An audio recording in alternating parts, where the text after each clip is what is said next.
So I've got a story. It's not unlike a lot of you out there. When I was young, I had a drug problem. My parents drugged me to church every week.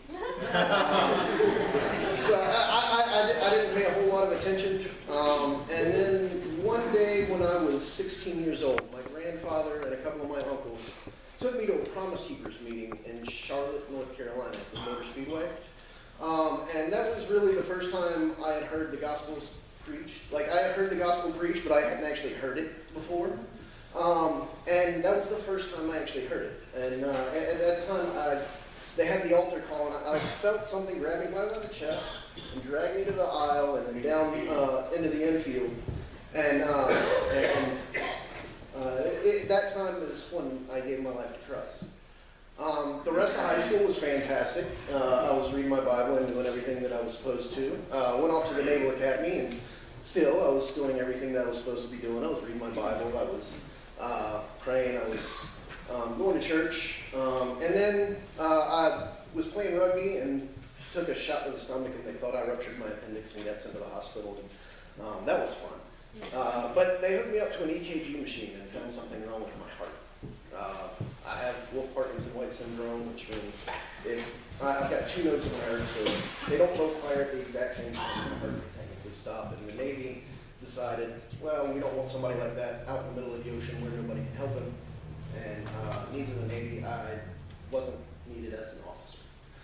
So transferred to Clemson and decided, okay, so was going to Clemson, and I was cooking my way through school. I was a cook at a bar, and I kind of fell in with the wrong crowd. I was drinking, smoking dope, all that fun stuff, and decided, you know what, I think I want to cook for a living. So I transferred to culinary school down in Charleston, and was living down there, going to culinary school, and living with my girlfriend at the time. Not the best decision of my life, but I was first cut one night, came home early from work, and she wasn't alone. And at that point, I kind of fell off the deep end.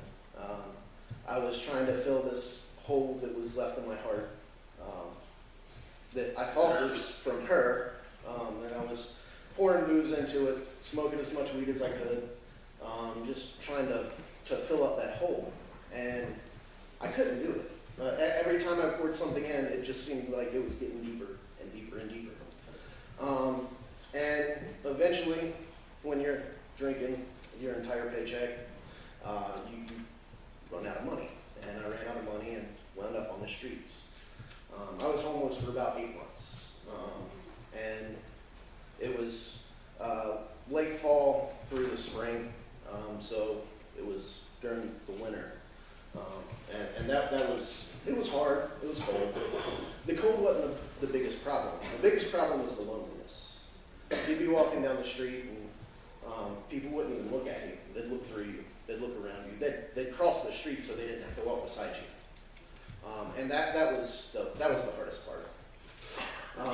And I'm walking down the street one day and I hear my name come from behind me. I look over and it's my parents. We're from Anderson, grew up here, my parents are up here. They drove down to Charleston, they found me, and they said, hey, get in the car. I said, okay.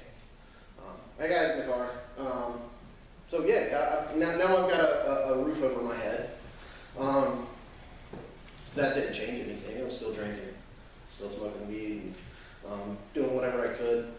And then one day, somebody invited me to church. And this was that big church out in 81. Some people don't like saying it, but New Spring. New Spring it's a fantastic place. It really is. Amen. Amen. And I was there. Perry was on sabbatical at the time, and one of the local pastors was giving the message. It was Caleb White was his name, and he was preaching on Job. For those that are in my Bible study, that's what we're going through right now. It's one of my favorite books of the Bible. It was the book of the Bible that was the sermon from my grandmother's funeral. came from Job. And if it hadn't been for that, I probably wouldn't have gone back to church the next week. But I did. And a couple weeks later, when Perry came back, his first sermon was the prodigal son. And that hit me in the stomach real hard. And again, I felt that something grabbed me by the chest for the altar call and dragged me out of the aisle. And it was then that, everything clicked into place for me. And God has used everything that I had. If I hadn't wound up on the streets, then I probably would have never come to this church.